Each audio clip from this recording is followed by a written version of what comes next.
It's never too early to plant the seed, to share the tradition, and instill a sense of pride in your HBCU.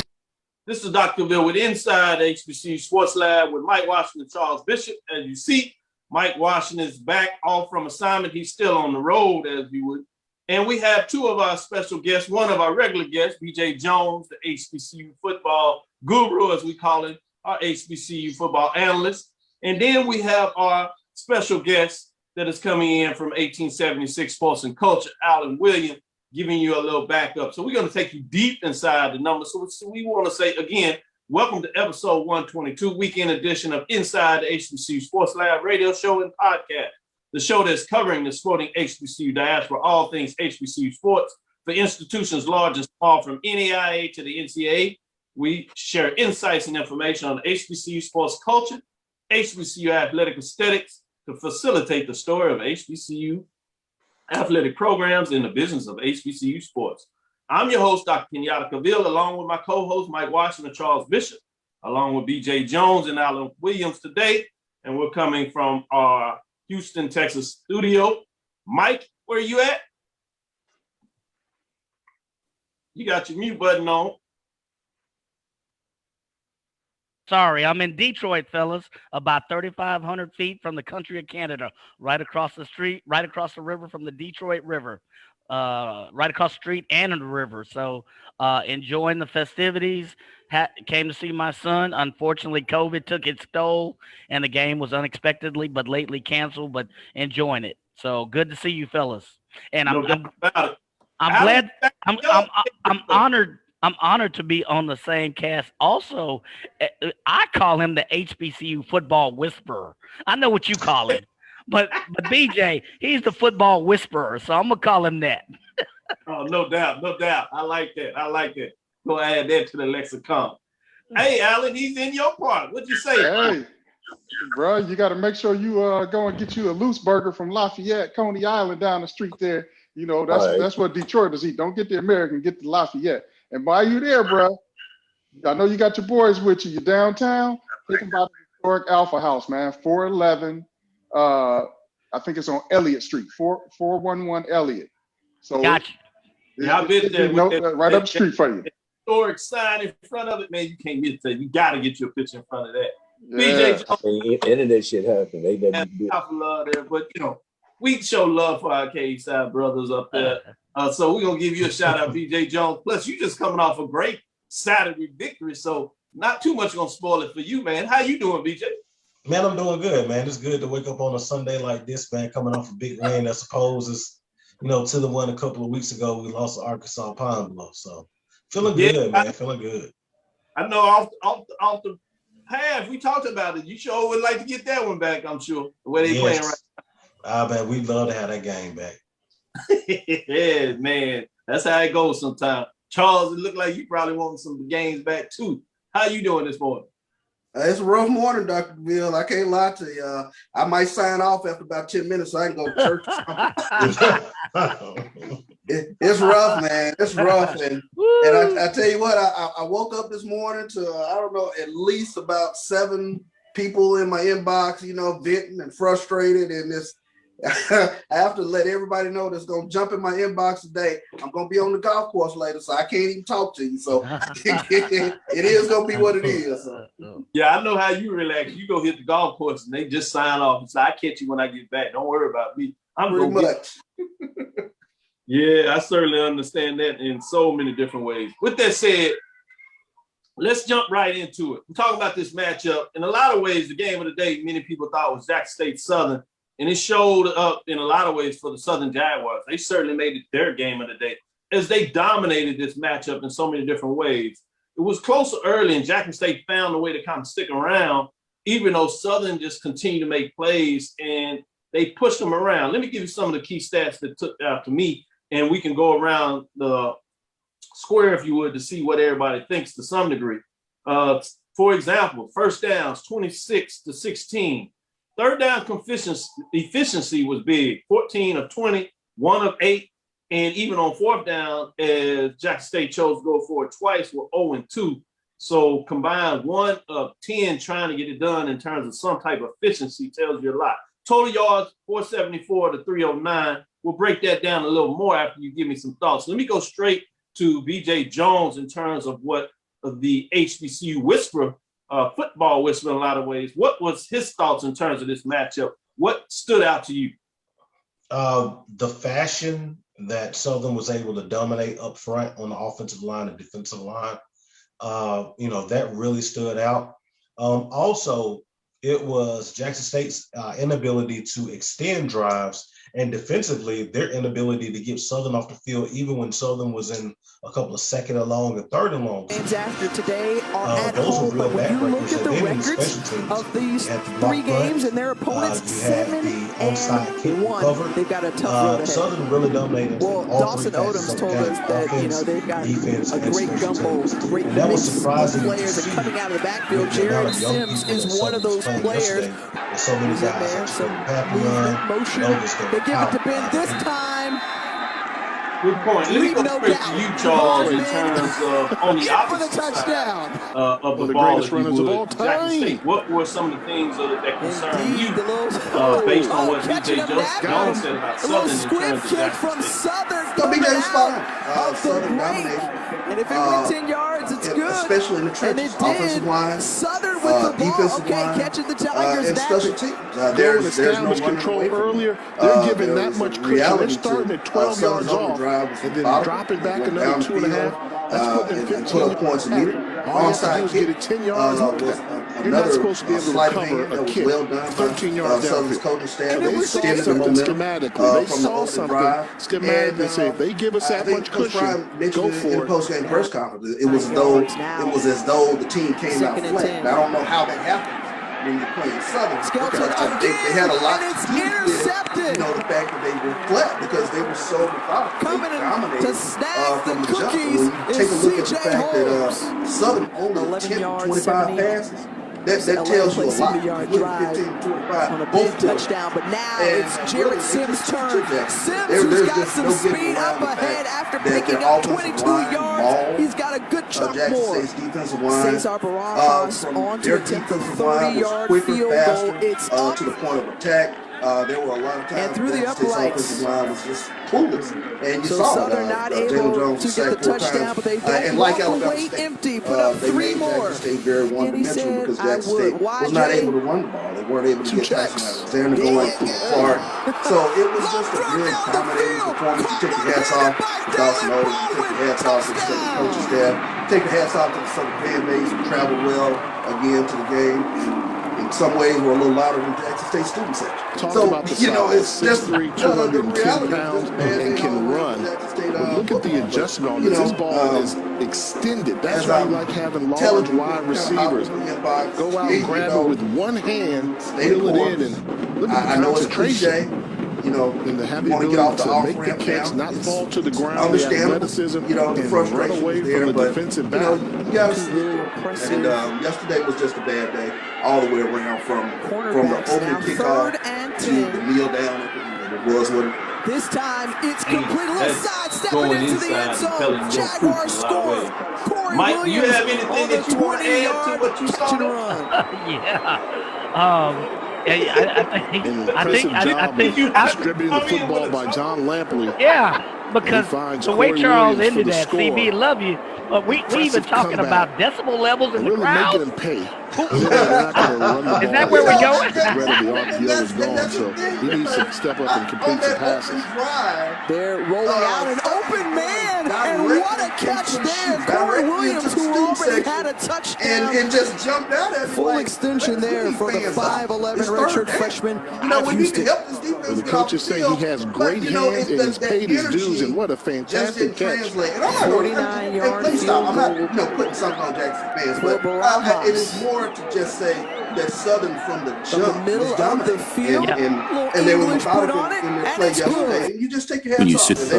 As well. I can't add any more to that. Back in at everyone, quarterback, 3rd and 9, keeps the ball, calls his own number, across the 50, 40, 30. And he's popped out of bounds by one. Ladarius Skelton. 67 yards, whatever it was, total rushing.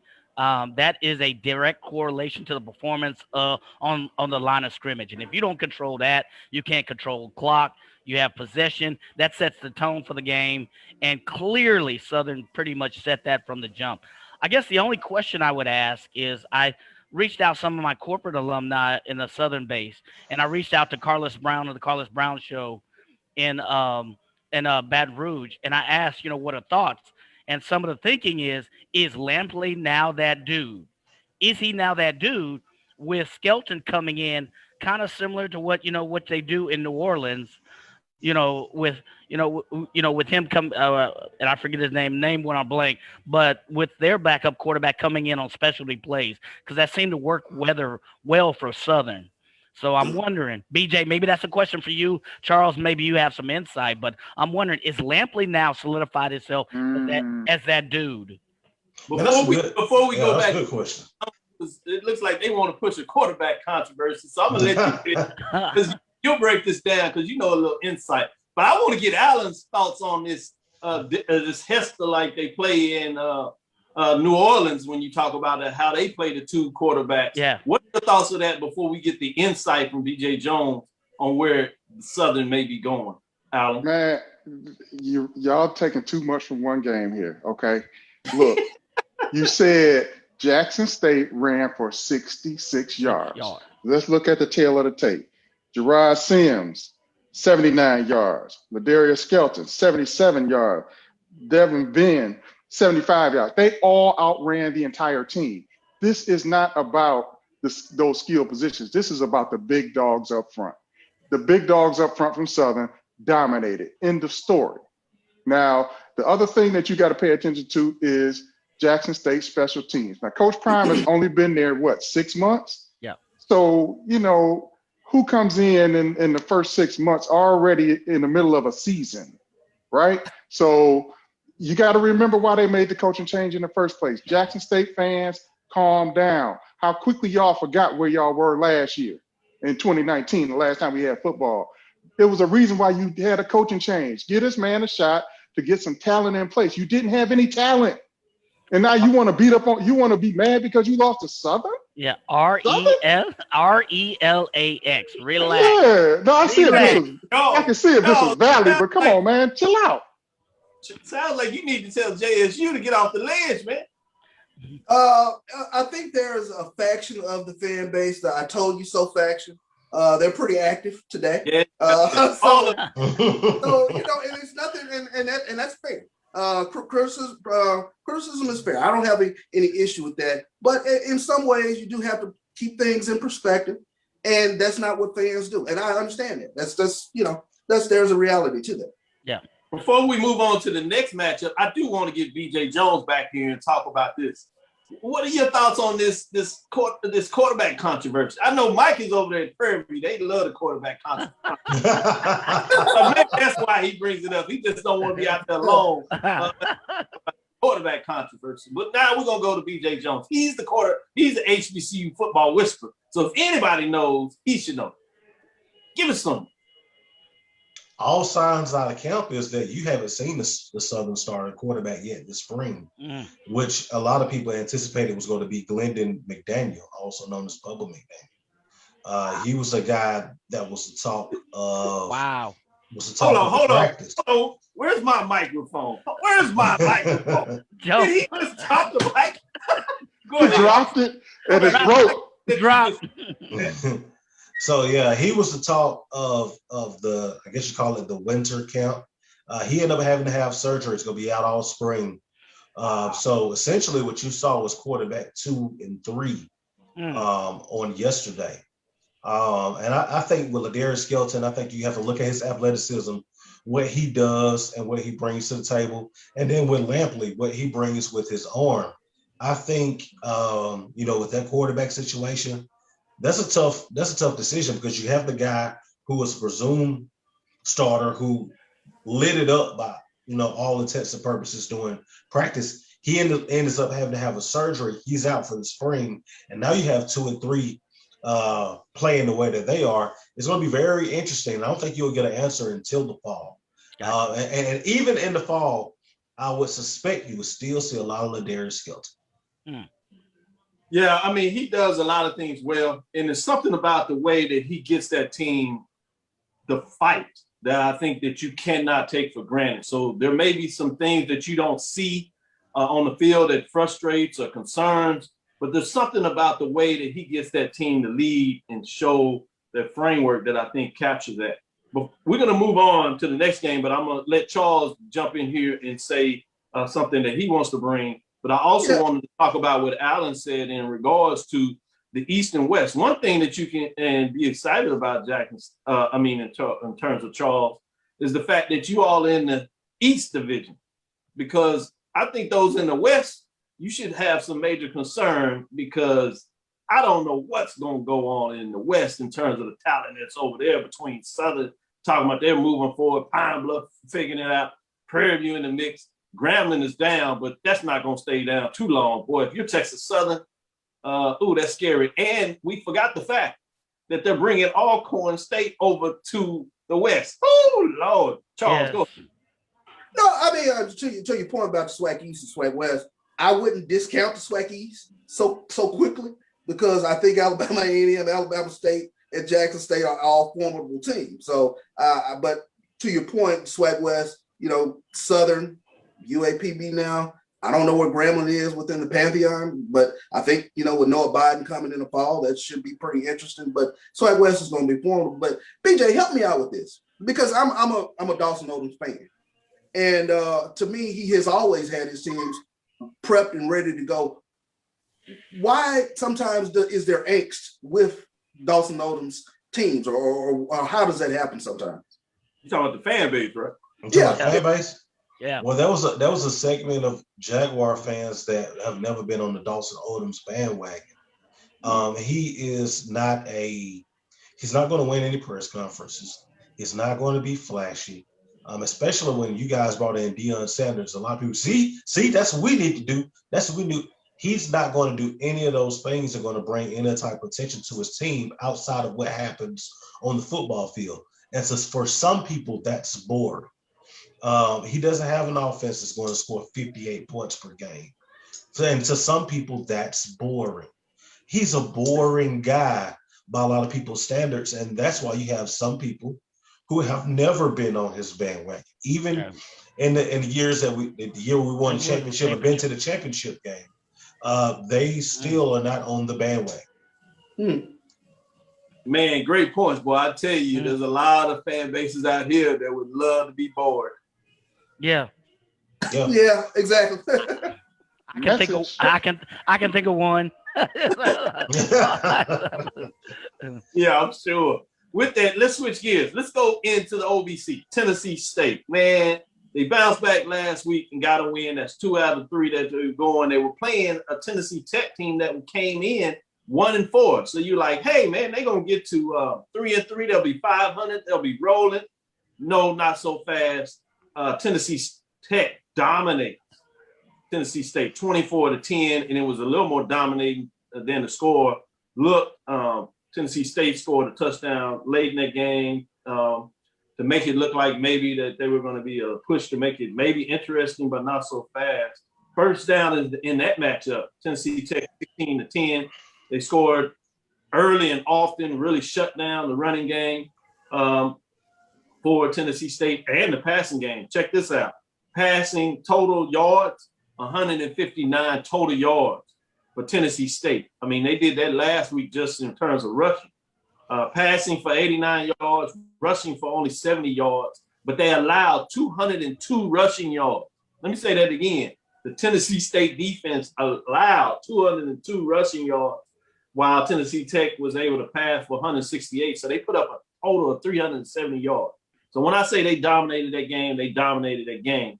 I'm going to go to you, Alan, with you having brothers that went to Tennessee State. What are your thoughts on this matchup? And are you hearing from the fans over there at Tennessee State? Well, this game was never close. I think it was like 24-3 going into the fourth quarter. It was never close. Tennessee Tech comes in on a 4-game losing streak, and they got well against Tennessee State. So you never want a team to get well on you like that. It was just terrible, man. Isaiah Green had a decent day passing, but they just could not find a running game. Again, Tennessee State ends up with 70 yards rushing. You cannot win a football game with 70 yards rushing. Your defense is going to be on the field all day, which means the opposing offense is putting up them numbers. And that's exactly what they did. Look, they had a 4-prong rushing attack. They had Kurt Taylor, 8 attempts, 67 yards, 1 touchdown. Jordan Brown, 1959. You had quarterback Willie Miller and wide receiver Quentin Cross. They all piled on and put up all conference numbers on Tennessee State. You can't win games like that, man. You can't put up games like that. No, you're right. Let me go back to B.J. Jones. Third down efficiency. We're going to see a little bit about this, the course of much of the day. We saw this with Jackson State. But Tennessee State decides to go 4 of 13 on third down and 0 of 1 on fourth. So 4 for 14 in terms of the efficiency of the day is not going to get it done in a lot of ways. B.J. Jones, what were your thoughts of this matchup in this game? The biggest thing with Tennessee State, man, is that up front, the offensive line got dominated. That was one thing. And then I don't think Tennessee State really knows where they want to go from the quarterback position. There we go. I don't think that no one has been really efficient in that position. So I think that that's also an issue. And I think that defensively, they looked a little slow to the ball yesterday against, Tennessee Tech when Tennessee Tech had the ball on the ground. They look a little bit slow to the ball. And even late into that ball game, to be honest with you, there was a lot of people at Tennessee State defense that looked disinterested in tackling anybody.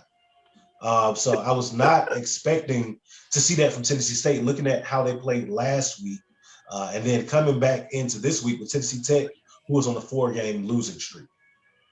Man, I'm going to go to you, Mike, and then Charles, because it looked like top 3 when you talk about what they're doing specifically from the quarterback position.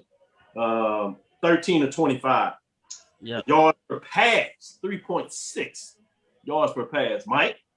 Yeah, but much to what was said on before me, and now you had a team on a 4-game losing streak that has maneuvered its way to ensure that it at least gets this whatever Sergeant York Trophy, which goes back to Cookville with the title. It's like a 4-team round robin in the state of Tennessee, a team that is on a 4-game losing streak. And to me, this statement epitomizes it all. Tennessee State found the end zone with 6 minutes left in the game. The game was practically over, and 70 yards rushing. You did mention possession of the game, time of possession. I think Tennessee Tech had the ball for 10 minutes more, and that third down that wasn't even 50%. That wasn't 30% on third down efficiency. And I agree with what BJ said. I don't know. I don't know who I was looking at. I saw glimpses in the title. I was like, who is this Tennessee State team? Who are they? What do they want to be when they grow up? Because seriously, they were moving lethargically. So I do have some concerns if I'm Tennessee State going forward. Yeah, Charles, you talk about those numbers. Tennessee State falls to 2-4. That is also 2-4 in the conference. But they're 0-3 on the road. 2 victories at home. Can't get it done on the road at all. Tennessee Tech goes to 2-4 and 2-1 at home. So they're getting it done at home, even though they can't win on the road. So what are your thoughts in terms of Tennessee State, Charles? It's a bad loss. And the anti-Rod Reed faction is very active this morning. They get to go in hard again.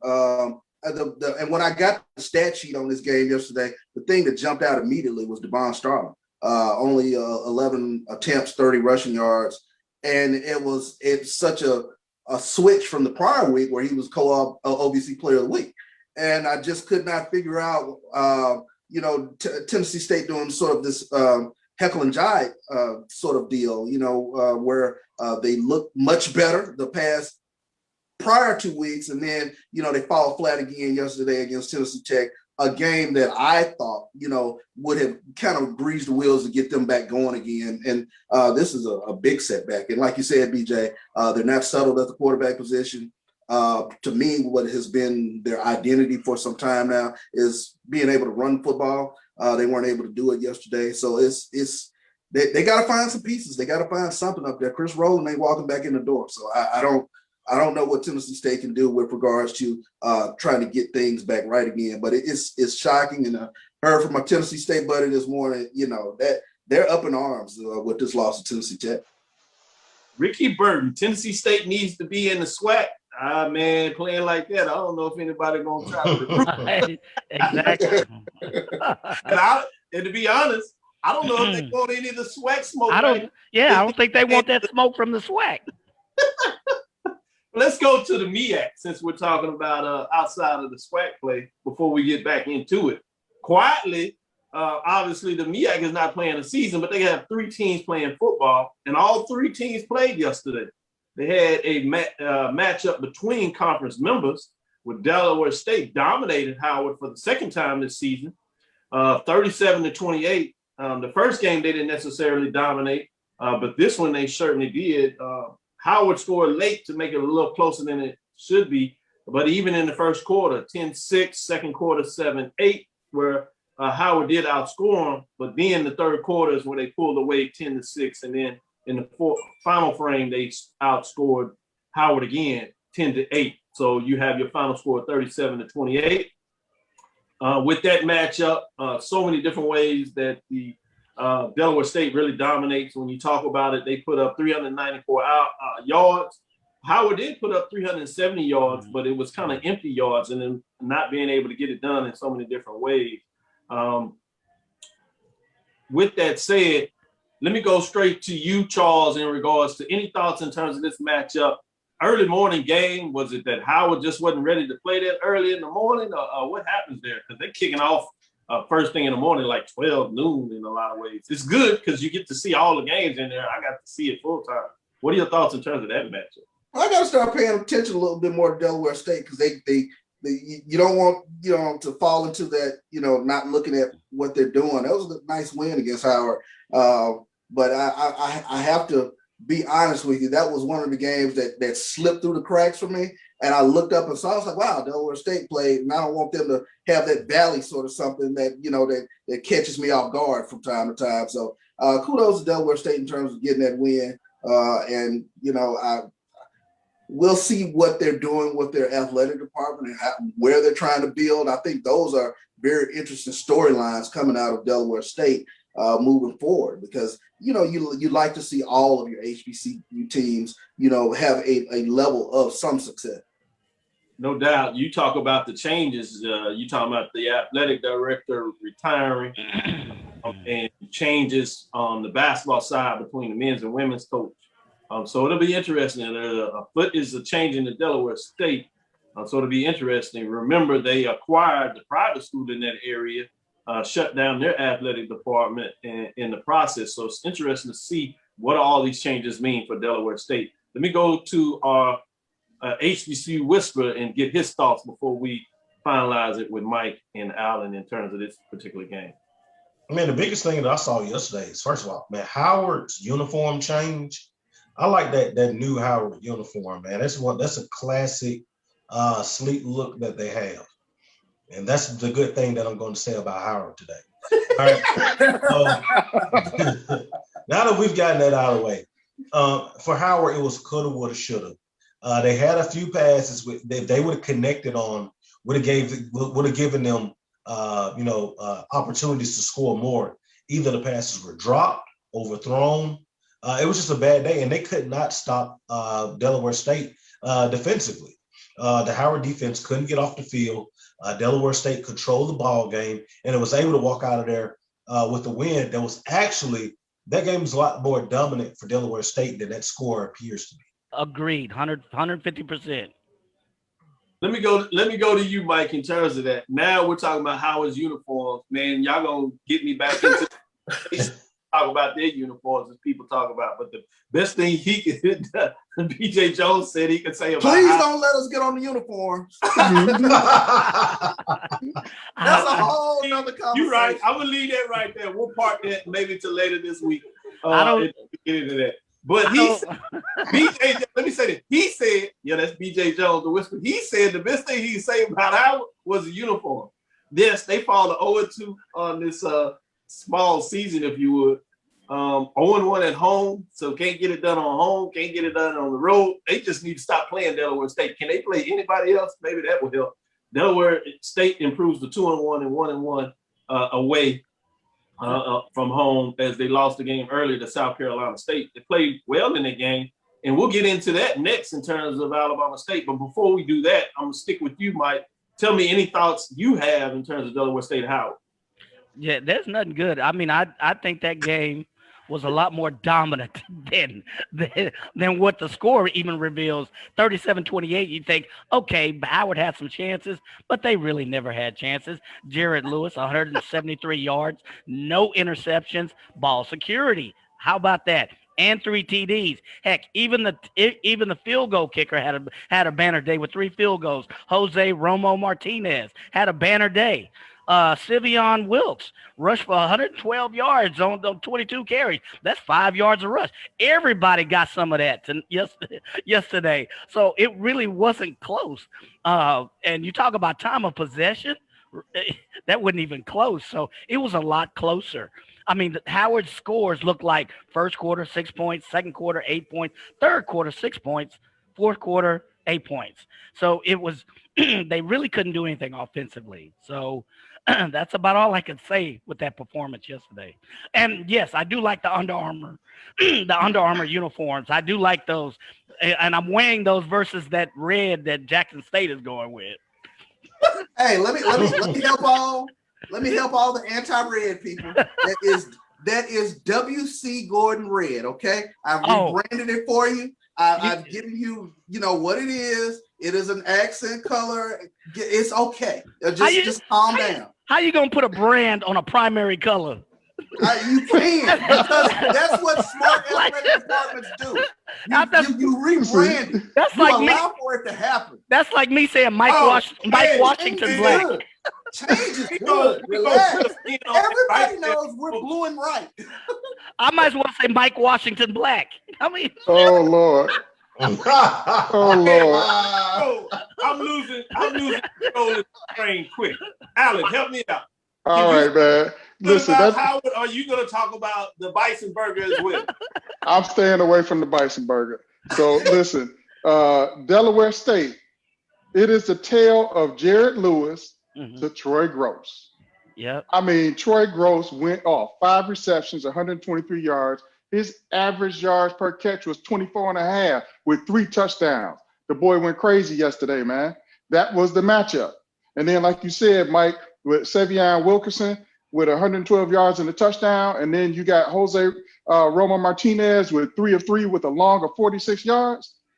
I mean, the offensive coordinator, he deserved to get that a nice bottle of single malt after that game and just sit back in the cut and be like, bro, y'all got the day off tomorrow. Exactly. Oh, my God. This is Dr. Cavil with Inside HBCU Sports Lab with Mike Watson, Charles Bishop. We have our special guests in here, as always, on our weekend edition, BJ Jones. And then we brought in another gentleman, Alan Williams, to help us back up as we had a full slate of games to talk about it. We're going to take a quick break here at Dr. Cavill's Inside the HBCU Sports Lab, and then we'll wrap up with the last couple of games. We'll go outside of the SWAC or inside the SWAC with a MEAC SWAC matchup, sticking with the MEAC, and give you some insight on that. And then we'll close with our final game, which was a SWAC matchup with Pine Bluff and Valley. Yeah, as Mike would say, Valley. Yeah, that's Valley. He playing with Valley. We talking Valley? Really? We are. Inside the HBCU Sports Lab with Mike Washington, Charles Bishop, BJ Jones, and Alan Williams. We'll be right with you. Stick with us as we come back right after this break. It's never too early to plant the seed, to share the tradition, and instill a sense of pride in your HBCU with your little ones. HBCU Pride and Joy Children's Boutique helps you share your school spirit with a wide selection of adorable kids' apparel and accessories officially licensed from your favorite HBCU. Visit hbcupridejoy.com and follow us on all social media at HBCU Pride Joy on Facebook and Twitter.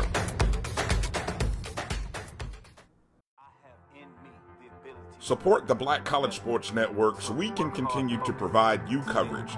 Go to myjbn.com www.blackcollegesports.com/support and be a part of the Black College Sports Tell everybody they can follow their dreams. Your ad could be ran here. MyJBN.com/support. MyJBN.com/support for more information.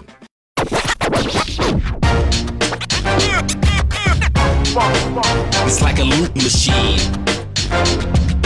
All around town, people try to get down.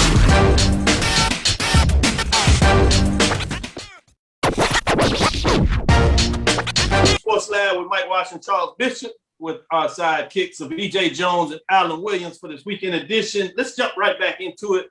A lot of people were excited when you get those MEAC, SWAC, interconference matchups between the two conference games. Obviously, we had South Carolina State show up against Alabama A&M. Oddly, that's the only game that Alabama A&M has been able to play this season thus far, and it was a game that was scheduled after game was postponed. So they've had 5 games postponed, including one of them that was canceled. But with that, let's jump back to Alabama State. Played really well against Jackson State 2 weeks ago. Got off to a really good start against Pine Bluff before it was canceled because of the storms. Well, not so much against South Carolina State. They lose 14-7. A defensive slugfest in so many different ways. South Carolina State was just 4-14 on third down, while Alabama State was 4-16 as well, but 3 or 4 on fourth down. So they had to stretch it out. Did pretty good on fourth down efficiencies, but that's always a concern when you're having to go for it that many times on fourth down in and of itself. Total yards, South Carolina State 222, Alabama State 288. Hidden numbers in here that I saw was when Alabama State got in the red zone, they could not score. And when I say they could not score, not only could they not get the touchdown, but they had 2 missed field goals that were essentially extra points.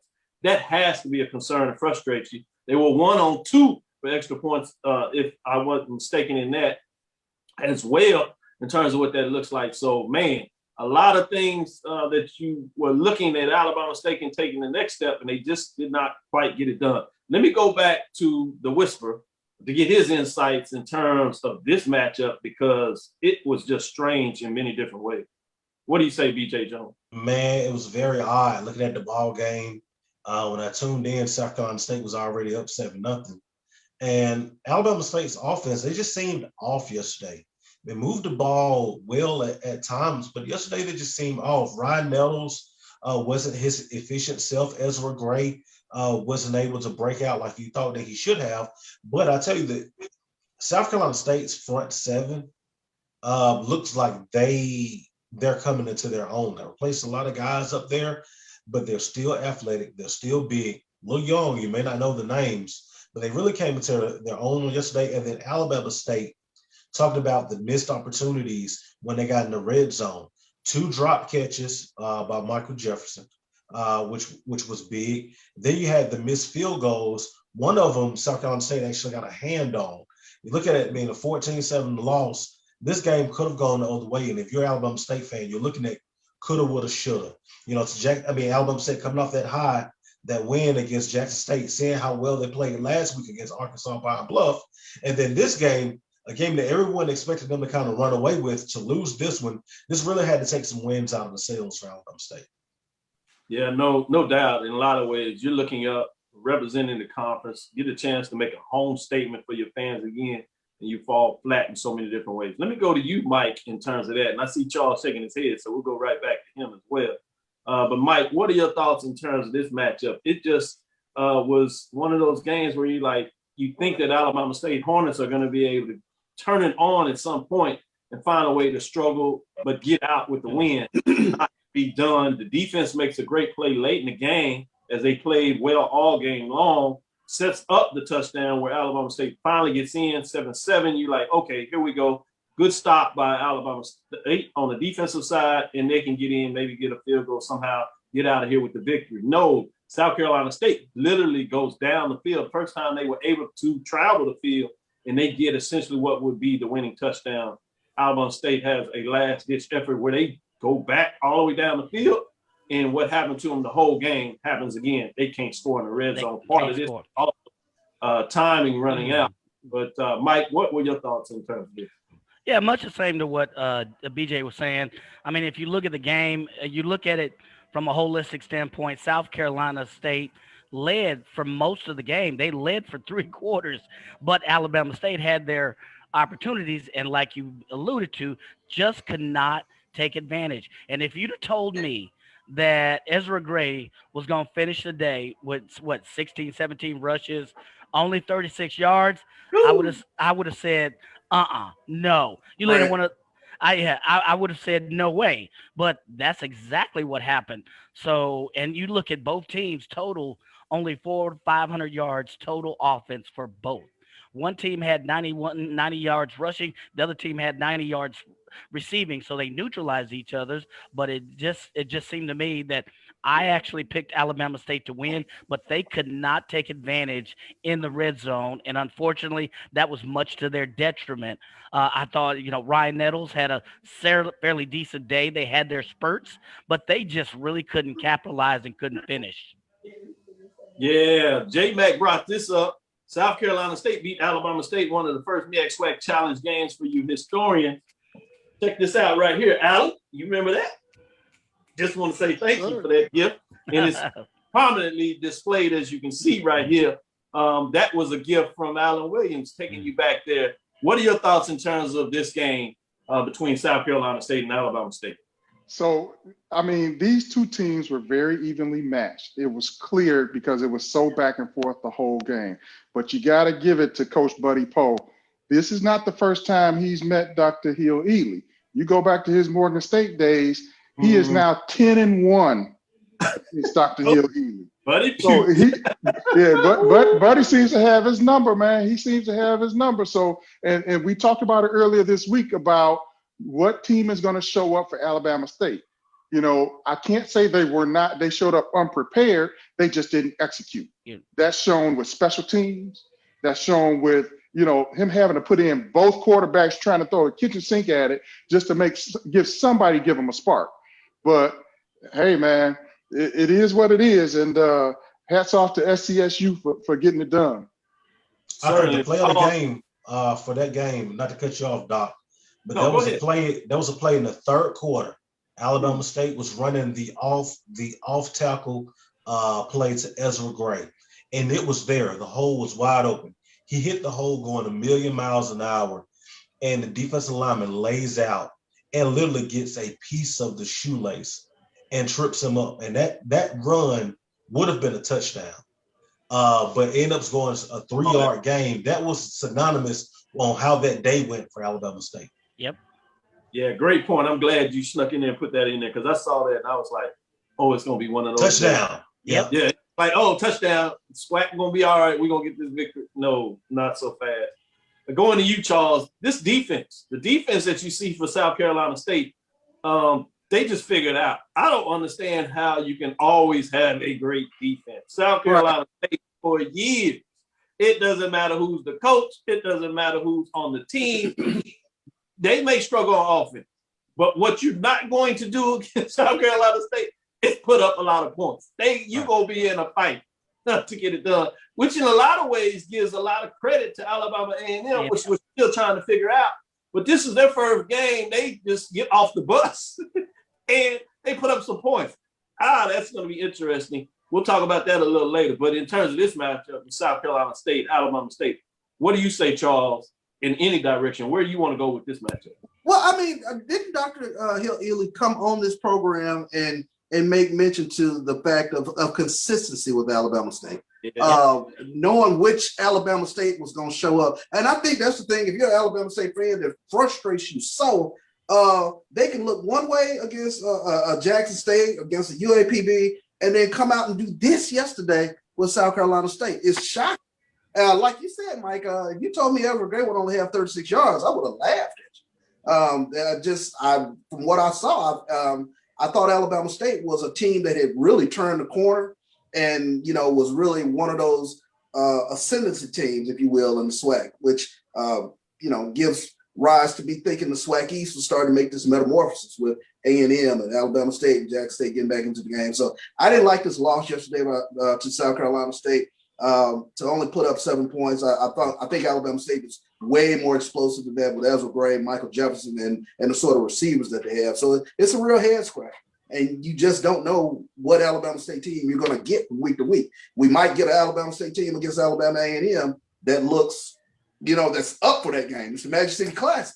But you got to have wins like this. You got to have these South Carolina State wins where, South Carolina State is decent offensively, I think, with Corey Fields and Shaq Davis, but they're not an explosive sort of team. So what we traditionally know South Carolina State for is having a really good defense. And so for me, a bad loss yesterday by Alabama State. Yep. Yeah, that's a good point when you talk about that. Barrick jumps in here and says Gray didn't have many yards against SU either. The other back, number 2, hurt Southern. Gray, people are starting to understand if you can stop him, maybe you can do a lot to stop the Alabama State Hornets, and certainly South Carolina State did just that. Alabama State falls to 1-2. Bigger than that is they are 1-2 at home. Man, that has to hurt. South Carolina State improves to 2-1, and they're 1-0 away game. So it'll be interesting to see what they're able to do as they try to close up the season, as they will face Delaware State again to make their statement to see what they do on the season.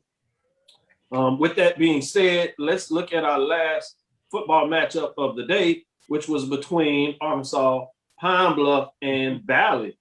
Charles said this, so I'm going to start with Charles. Charles says, keep an eye on Valley. Mike is always like, Valley. Pine Bluff came in playing really well. They do improve to 3-0. A good team finds a way to get the win no matter what's going on, and they did just that. Valley goes to 0-2, playing much better in this game, first home game.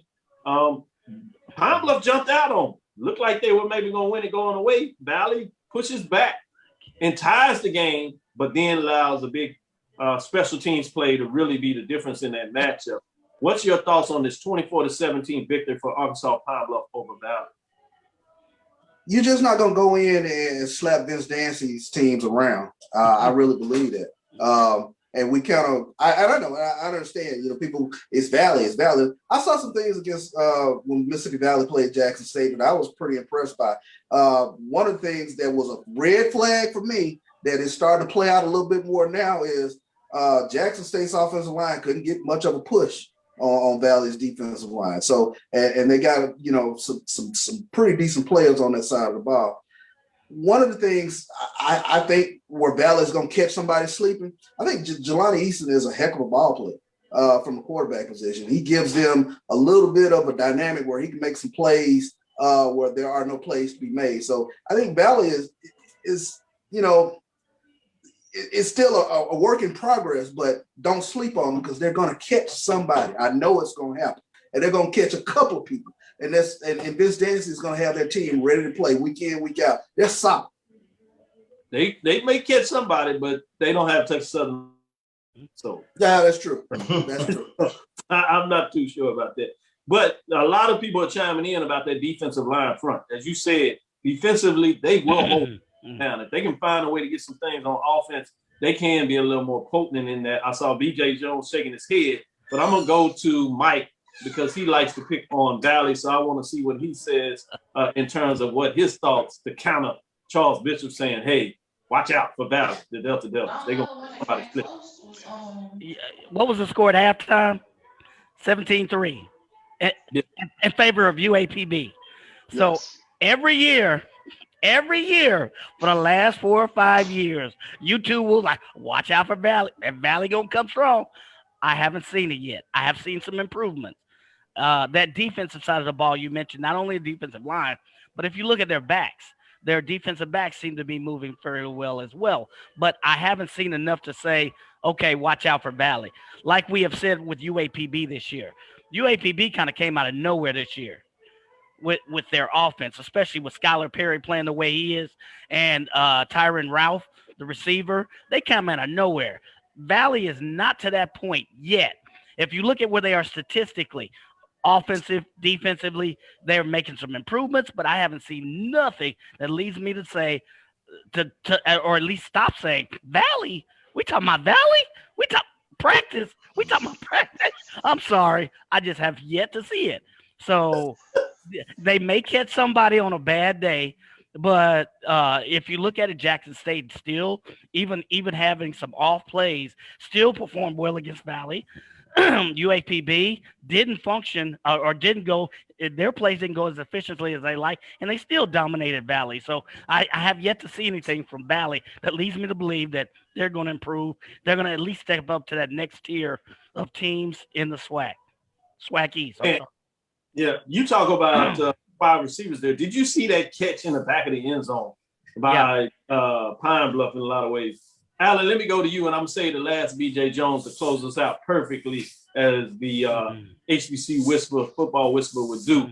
Alan, what were your thoughts in terms of Arkansas, Pine Bluff, and Valley? Pine Bluff did get out with the win. They are undefeated, and it looks like participating in the championship game and potentially hosting it is right there in their hands. Can they, with the last 2 games at home, what do you see in terms of this matchup of Pine Bluff going forward? Hey, I don't think anybody wants to schedule Pine Bluff for homecoming anymore. Nope. Right? Nobody wants to do that anymore. They went on the road in a tough environment and won in Valley. They put up 17 points in that first half. Now they kind of, I don't know if they let off the gas or Valley just, they got a good halftime speaking to, but, Valley came out hot in that second half to tie it up at 17. But then special teams. And that's been a storyline in each one of these games all weekend is special teams. Punt return for a touchdown sealed the deal. UAPB 3-0. And all they have to do is win either against Prairie View or against Texas Southern, and they are in the championship game. Who would have thought? And don't forget the onside kick as well in that game. Special teams. Yes. Yep. Yeah, we keep saying it. And BJ Jones, you talked about that in this shortened season, not playing for a while. That was some of your concerns in terms of not how energetic the players would be about playing. It's not necessarily that the coaches wouldn't be focused, but you said about this functional part of football that there'll be, quote unquote, some raggedy parts of the game that you just had to kind of deal with because they've been off for so long. What were your thoughts in terms of this matchup? And you can put the bow on it about the style of play for everybody this season in regards to fans just understanding it. Well, UAPB found a way to win. Was it pretty? No. Did they earn style points? No. But they're at this point where it's survive and advance. The only thing that you need to do is win.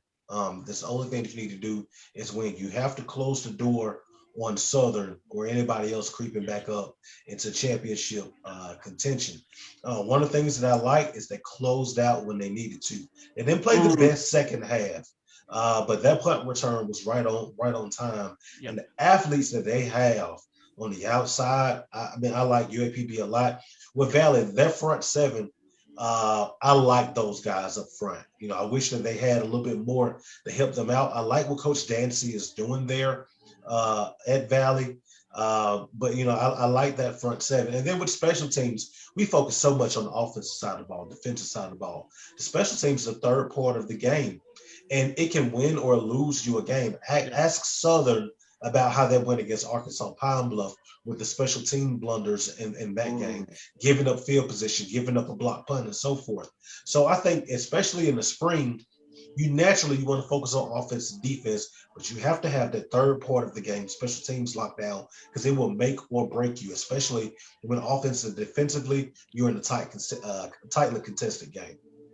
Yeah, I think that's the quote of the day for the spring part of football is special teams. I think we've seen so many games come down to the special teams, and I wouldn't be surprised that the teams playing for a championship are going to have a lot to do with how well they play special teams, and we might just see that the championship game itself will come down to a special team play one way.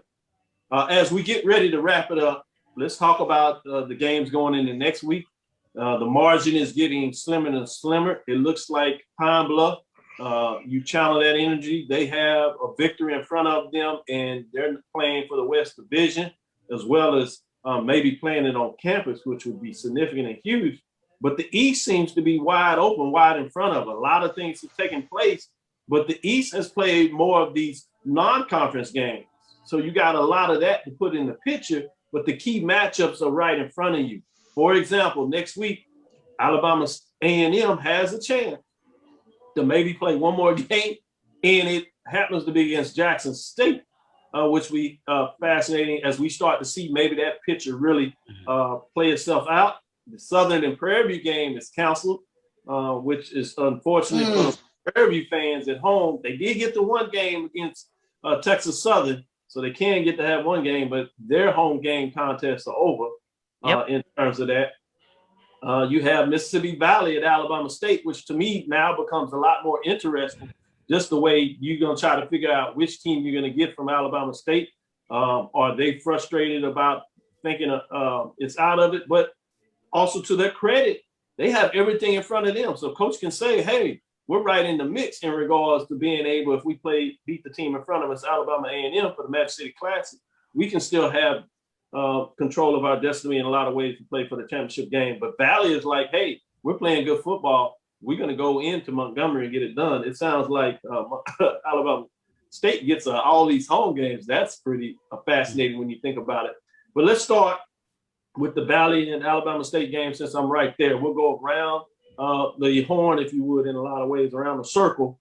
Let's start with Allen. Valley at Alabama State, what comes to mind in terms of this matchup for you? Well, if you watch Alabama State throughout this season and what Dr. Hill-Ely alluded to when you interviewed him on this show, they lost last week. They'll probably win this week. Yep. That's pretty good. That's squarely a good way to put it. Let's go to you, Mike. What are your thoughts? Yeah, I'd look for Ezra Gray to have a big game. I don't see him having 2 weekends back to back with less than 50 yards. I look for Nettles to come up big. I look for Jefferson, number 3, number 4 receiver in the SWAC. I know not everybody's played the same number of games, but you're looking at Michael Jefferson, who's a top receiver. I look for him to come big, and they're playing at home.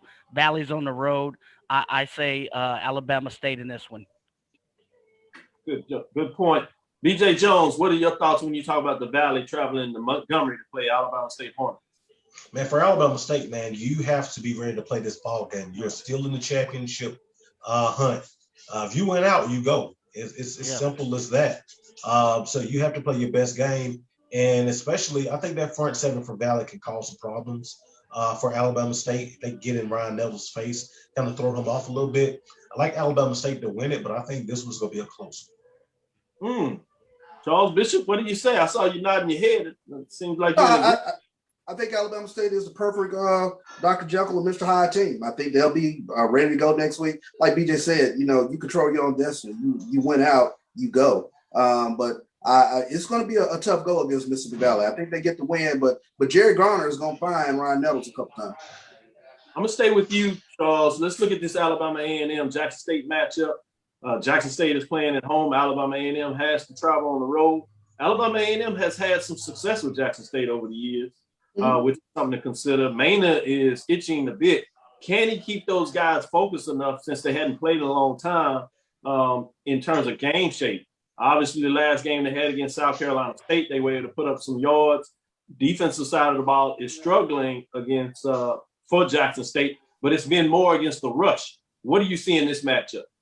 Well, number one, they will be focused because they're playing Jackson State. It is what it is. You're playing on national TV. So, yeah, they're going to be focused. I think they'll be ready to play. I said earlier, I think styles make fights. I don't think Jackson State physically can handle teams like Southern at this point right now, or even Alabama State to that point. But I think in some ways they match up pretty decently with Alabama A&M. So I expect for this one to be a real nip and tuck one. And I think Jackson State's offense can kind of find their footing a little bit more against Alabama A&M. Let me go to you, Mike. What are your thoughts in this matchup? Charles says that the matchup favors Jackson State in terms of be in this game a little more. What is your framework of this game? No, I think I do think that their styles and they match up fairly well against each other. But I think Jackson State pulls it out in this one. I think their offense will get in a rhythm. I look for them to pick up on what they losses, but I don't know if I've seen enough. I know I've seen an impressive Alabama A&M, and I've seen a different Alabama A&M. But I look for Jackson State to edge this one out, even though both teams are evenly matched, with maybe Jackson State to me having the edge. I just want to see Alabama A&M. Exactly. I don't know if I have enough data points for Alabama A&M. That's fair. With that said, Alan, let me see your thoughts in terms of the data points. Do you need to see more Alabama A&M Jackson State, or can you break down some frameworks of what you thought in this matchup? All I can say is we will have to pay attention to if Gary Quarles and Quan Daniels get off from that running game with Alabama A&M. If the big dogs up front for Alabama A&M start pushing around that defensive line for Jackson State, it's going to be a long day. And I know Jalen Jones is out here trying to put his stamp on that starting quarterback position, because he got some folks who going to be ready to play come next fall. He is trying to own that position, so he's going to be out there trying to do too much, man. He's going to try and win this game on his own. And you cannot do that against a team like Alabama A&M. So if the Alabama A&M running game gets going, it's going to be a long day. Long day in Jackson again. It gets crazy that to have 2 in a row. With that, BJ Jones put the cap on this one in terms of the matchup next week. What do you see going on between Jackson? With Alabama A&M, you ask yourself, is it rest or is it rust? I think, that offense is predicated on timing. Timing that you don't have when you don't play. Because of that, I give Jackson State an edge there. The key is, like we said earlier, you got to stop Garrett Quarles and those running backs. If you can make Alabama A&M one-dimensional, make this a passing camp game, then, I like Jackson State's chances. But if Alabama A&M is able to fire off the ball and control the run game, as well as stop Jackson State defensively, it could end up being a long day in Jackson. No doubt about it. Anybody has the thoughts on Delaware State stepping out of the conference play to play Delaware? Delaware comes in at 3-0. Delaware State is 2-1. It's on ESPN2. Any thoughts in anybody on that matchup? Anybody wants to jump in here on that? Glad to see Delaware State hosting one of these games. Usually they're on the road to Delaware. Good to see it on the big ESPN. The biggest thing for Delaware State, we've seen how improved they've been. How's that going to translate against Delaware, the Blue Hens, who are one of the best programs in the FCS right now? Yeah, I don't know enough about the analysis to really hinge it. I do like the fact that it's on ESPN, and I like the fact that it's on home territory. I'd be interested to see how Jared Lewis does this week. Can he put together 2 back-to-back successful weekends, even though he's playing a big FCS opponent? I'd like to see how Jared Lewis does in this next game. He's played very well this season. I'd like to see how he plays against a tougher opponent, even though he may or may not come out victorious. I'd like to see how the kid comes out. So I'm gonna go with Charles and Allen. I'm gonna go with you with the Southeast Missouri, 3-4 in the season, playing at Nashville against Tennessee State, 2-4, as we just talked about. Let me start with you, Allen. Any thoughts in terms of this matchup next week? Obviously, it looks like Tennessee State needs to find a way to win this game. It's going to be a tough one. It's on ESPN Plus next Sunday at 2:30. And then I'll let Charles give his final thoughts on that. Allen, go ahead. Yeah, I think Tennessee State needs a win. You cannot finish out this spring season on this losing streak as they have as they're going into this, man. They need a win this week. Yeah, they certainly don't want to go 2-5. That's not going to be a good statement. Charles, what are your thoughts in terms of that? Southeast Missouri. I can't say it any better. They need this win bad for Tennessee State. Can you get Devon Starling up and going and get this W? It's going to be a tough one. But you know what? I just don't know what Tennessee State team I'm gonna get. That's the frustrating part for me. I don't know what I'm gonna get from them. I don't know if they've checked out on the spring. Oh wow, that's a deep one right there. Well said. Last thing we have here before we close it out, the polls come out this week. This will be week number 6. Let me give you all some insight to tell me what the computer should do. Obviously, quickly. Receiving votes this week with Tennessee State Tigers. They're 2-3, so they fall to 2-4. Delaware State Hornets were 1-1. They fall to, they improved to 2-1. South Carolina State Bulldogs were 1-1. They improved to 2-1. Alabama State was 1-1. They fall to 1-2. Nobody dropped out last week. At number 5, you have the Southern Jaguars. They improved to 3-1 with one first place vote. You have number 4, Arkansas Pine Bluff. They had one first place vote sitting at the fourth spot as they failed last week. They improved to 3-0. Prairie View did not play. They were at number 3, 2-0 with one first place vote. So it'll be interesting to see where they go after not having a hiatus.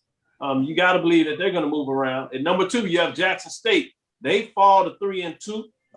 Overall, 2-2 and 2-1 still in the conference race. That was a non-conference game. They had 4 first place votes.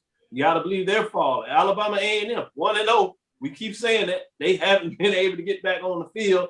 5 first place votes. Let me go with you, Alan, first. Any changes? What are your thoughts? I think you texted me your thoughts yesterday, but you can share them with the world now. UAPB. End of discussion. Let me go to BJ Jones. Yes, what are your thoughts on the top 5? What do you want to see this week? Who's going to get the biggest jump or fall this week in terms of the poll rankings, in your opinion? I think you'll see Southern with a jump. Think you'll see Jackson State with a fall. And I think realistically, you need to see UAPB with a jump. I like what they're doing. People are going to get caught up on what that game yesterday looked like, but they won. They won, and that's the major thing. So I think that the Golden Lion should still jump this week.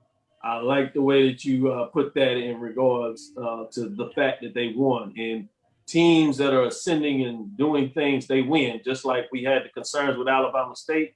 They have concerns when they look like they are ready to win. They don't. So your point is well taken. Consideration needs to be with teams that get it done. Let me go to you, Charles. Mm-hmm. What are your thoughts in the top 5 ranking? What do you think should happen this week? Whether teams are falling out, should a team jump into the polls that is outside of it? Any thoughts in terms of the top 5 teams this week, in your opinion? No, I think Southern will make the jump and Jackson State will fall. I mean, that's a pretty obvious one, but I think UAPB, they are definitely the best team probably that I've seen this spring. I think Southern's right up there, but the head-to-head matchup, UAPB got them on that one. But that's probably the way it should go on this one. Mike, same question to you. Do you see any team that needs to fall out of the top 5? Somebody needs to jump in there? Any major changes? Somebody falling down, if not out of the poll? What do you see in the poll? Golden Lions, baby. Number 1, UAPB. As my Uncle Earl would say, home of LC Greenwood. So I think they are number 1. I think Southern moves up. I think Jackson State falls. Unfortunately, because Prairie View hasn't played, I think they'll fall down as well. It depends on how the voters look at it, but they haven't played, so they may fall as well. So you have Jackson State moving down. You have Prairie View probably moving down, and Southern moving up, and UAPB should be number 1. Good point. Good point. We'll see on Tuesday. Check it out. We'll have the latest and greatest of the poll rankings. We'll see if these gentlemen are correct. G. Boom Holly said UAPB should move to number 1 as well. So the fans out here talking about exactly. A&M played only 1 game. When will Jackson State distinguish itself offensively? Or some comments that are out there. We've only been able to play 1 game in terms of Alabama A&M. Not a lot of film on A&M for Jackson State to evaluate. Good point there. When are we looking at probably seeing against Valley? That means that the way we have not gotten where we need to be at Alabama State. So it'll be interesting in terms of that matchup some people were talking about. The only person wondering what impact Alcorn State would have had on the win-loss column across the SWAC.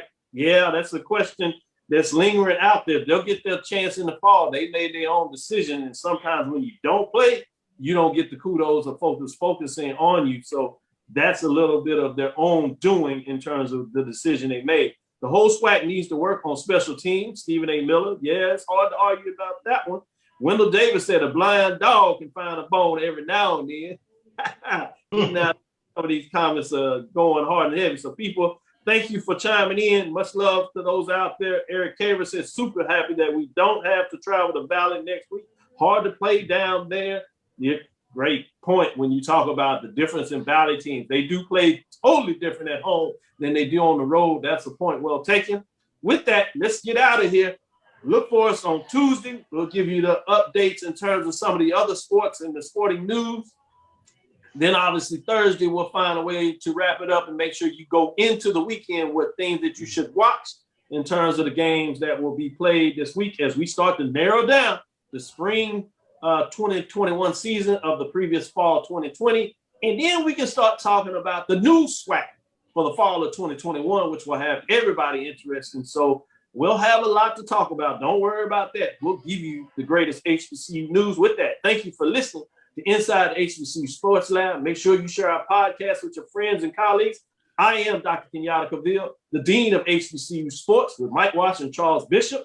On our weekend edition, we brought in the big guns. We have Alan Williams of 1876 Sports and Culture Podcast, and then none other than the HBCU football analyst. Mike Washington calls him the HBCU football whisperer.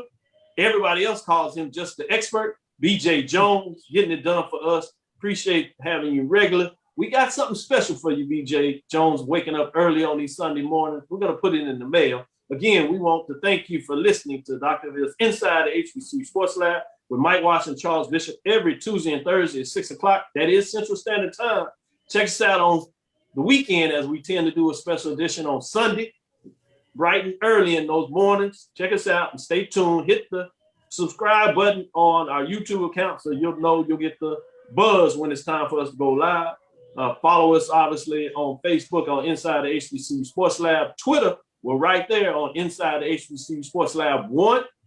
Or you can follow all of us on our Twitter accounts as we will give you great news. Check out BJ Jones tonight as he does his show. He'll go even deeper into the numbers and give you some indication on what you thought that he teased you with today. For me, Dr. Kenyatta Cavil, follow me on Twitter, Facebook, and Instagram. That's DrKenyattaCavil. Again, that's DrKenyattaCavil. Dream big and continue to move forward. We will talk with you soon. Charles. Course. Mike. Lecture. Dismiss. Thanks, everybody.